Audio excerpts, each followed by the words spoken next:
Damos continuidade, prosseguindo aqui no programa Manancial desta noite. Estamos falando sobre o tema como barro nas mãos do oleiro, assim sois vós. O nosso tema está no verso de número 6. Como barro na mão do oleiro, assim sois vós nas minhas mãos, ó casa de Israel. Nosso tema é como barro nas mãos do oleiro. Eu havia dito, iniciando o bloco anterior, que duas coisas, pelo menos, eu quero aqui discorrer com você abreviadamente. Duas coisas eu consigo observar quando eu leio esta palavra bíblica, não é? Como barro na mão do oleiro. Duas coisas. A primeira fala sobre a soberania do oleiro. É o oleiro quem determina como vai ser trabalhado este barro. A segunda coisa é a dependência, a sujeição que deve o barro se submeter ao trabalho deste oleiro. Então, duas situações. Obviamente que é uma linguagem figurada. Deus está apontando para a sua maneira de trabalhar com a sua nação escolhida, com o seu povo eleito, com o seu povo escolhido, que nesse contexto histórico e cenário de antiga aliança era, obviamente, o seu trabalhar permanente com a nação de Israel, com a casa de Israel, com o povo de Israel, transportando, trazendo, contextualizando para os nossos dias, não é? Aqui nós podemos entender que Deus está falando a respeito do seu povo, a respeito das pessoas aliançadas com Ele, obviamente partindo de um princípio de que esta pessoa crê em Deus, não é? Que ela tem o mínimo de noção do que é viver para Deus, de ter compromisso com Deus. Então, numa dispensação de nova aliança, de contemporaneidade, de contextualização da mensagem, se você que me assiste nesta oportunidade, você crê em Deus e você confessa isso com os seus lábios, não é? Que crê em Deus através da obra salvadora de Jesus Cristo, então se entenda sendo também um barro nas mãos do oleiro, um barro nas mãos do oleiro. Este barro, a intenção aqui nesta passagem bíblica é formar deste barro um vaso nas mãos do oleiro. Então essas duas vertentes, eu queria falar um pouquinho sobre cada uma delas. Primeiro, a soberania de Deus, a grandeza de Deus. Deus, Ele é todo-poderoso, é um dos seus atributos. O seu poder, a sua soberania, Ele tem todo o poder. Jesus Cristo, quando assume o seu ministério terreno, realiza pela duração, que teve a duração de 3 anos sobre a terra, chama homens após si, vinde após mim, e eu vos farei pescadores de almas, pescadores de homens. Jesus efetiva o seu ministério ao entregar-se, ao ser crucificado, ao ser preso, não é? Condenado, ainda que injustamente, crucificado. Jesus morre, é sepultado, ao 3º dia ele ressuscita e permanece por um período de 40 dias com os seus discípulos, instruindo-os, ensinando-os. Ao término dos 40 dias, ele ascende aos céus diante dos seus discípulos. No que ele então supera a morte, ressuscita, ele, num dado momento, se apresenta aos discípulos, já com o corpo glorificado, e ele diz o seguinte: é-me dado todo o poder nos céus e na terra. E aí ele comissiona os discípulos para a realização da sua obra em continuidade ao seu ministério. Ele faz a promessa sobre o enchimento do Espírito Santo que haveria de vir sobre os seus discípulos, não é? eles deveriam permanecer em Jerusalém até que do alto fossem revestidos de poder. E ele faz a promessa, a seguinte promessa: eis que eu estarei convosco, estou convosco todos os dias até a consumação dos séculos. Então, quando eu leio esta passagem e vejo aqui Deus usando a ilustração de um oleiro, de um ceramista trabalhando barro, eu vejo aqui Deus dizendo, ou mostrando que Ele é soberano para trabalhar com a nossa vida na condição de homens limitados, finitos, da maneira que aprouver a Ele assim fazer. Da maneira que aprouver a Ele assim fazer.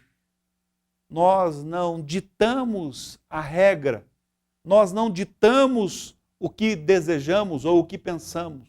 É Ele quem estabelece o que Ele planejou para as nossas vidas. Nós não escolhemos a forma que vamos ser agraciados por Ele.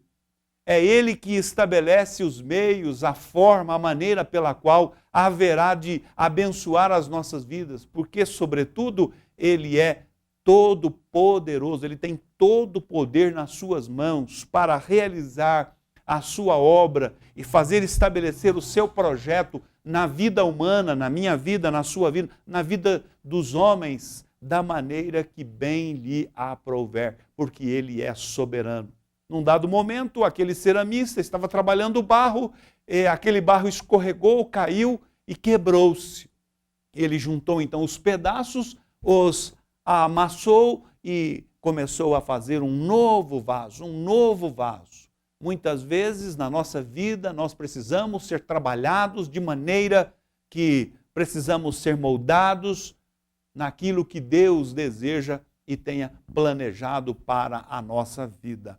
Isto é importante nós entendermos. Isto é importante nós entendermos. E quando nós entendemos e a Ele nos submetemos, a Ele nós nos curvamos, nos prostramos e fazemos a oração que o próprio Cristo, em agonia, no Getsêmani, fazendo uma oração a Deus, ele expressa ao suar gotas de sangue a oração que ele fala a Deus, ou que ele faz a Deus, foi a seguinte: se possível, passa de mim este cálice, todavia não seja como eu quero, mas como tu queres.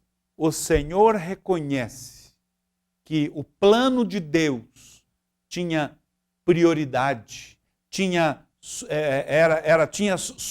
soberania, ou tinha supremacia, melhor dizendo, não é? Então, o plano de Deus deve sempre, em todo tempo, na nossa vida, meu amado telespectador, sobrepujar os nossos sentimentos, sobrepujar as nossas intenções, os nossos pensamentos, porque Ele é soberano em todas as coisas. Compreendendo isto, o apóstolo Paulo escreve aos Romanos e ele fala de maneira sábia as seguintes palavras, não é? Ele escreve as seguintes palavras: todas as coisas cooperam para o bem daqueles que amam a Deus. Todas as coisas cooperam para o bem daqueles que amam a Deus. Todas as coisas, obviamente, que estarão sob o controle de Deus, no agir de Deus, no comando de Deus, na direção de Deus, não é? Na soberania de Deus, no agir e no trabalhar de Deus permanentemente. E nada do que Deus faz em relação aos que buscam a sua face, em relação aos homens, Deus faz para prejudicar o homem. Em todo tempo, Deus planeja o bem, Deus planeja o sucesso, Deus planeja a vitória. Concernente ao planejar a vitória e o bem a respeito dos homens, Deus idealizou, projetou no seu conselho eterno, Pai, Filho e Espírito Santo, a encarnação do Verbo divino, do Verbo eterno, assumindo a forma humana, assumindo também a condição de Cordeiro de Deus que tira o pecado do mundo. E então Jesus se despe da sua glória, assume a forma humana e ele então empreende a efetivação, a manifestação do seu ministério, cujo fim, cuja finalidade, cujo alvo era salvar os homens, não é? A palavra que ele mesmo libera ali para Zaqueu e todos os que estavam à sua volta para ouvi-lo, foi exatamente essa, Lucas capítulo 19, Evangelho de Lucas capítulo 19, e o verso de número 10 foi: o Filho do Homem veio buscar e salvar o que se havia perdido. Esta é a missão maior do ministério de Jesus. Este foi o ápice, não é, maior do projeto salvador de Deus, na pessoa bendita de Jesus Cristo, na pessoa de Jesus Cristo, nosso Senhor e eterno Salvador. Então, tudo que Deus planeja para o homem a nosso respeito, ele projeta sempre no sentido de restaurar o homem na sua presença, porque ele é soberano, porque ele é detentor nas suas mãos de todo o poder. Detentor de todo o poder. Entretanto, eu preciso compreender, você também precisa compreender que Deus, ele não nos obriga, Deus não nos força aquilo que nós não desejamos. Ele nos dá o livre-arbítrio, nos dá o direito de escolha.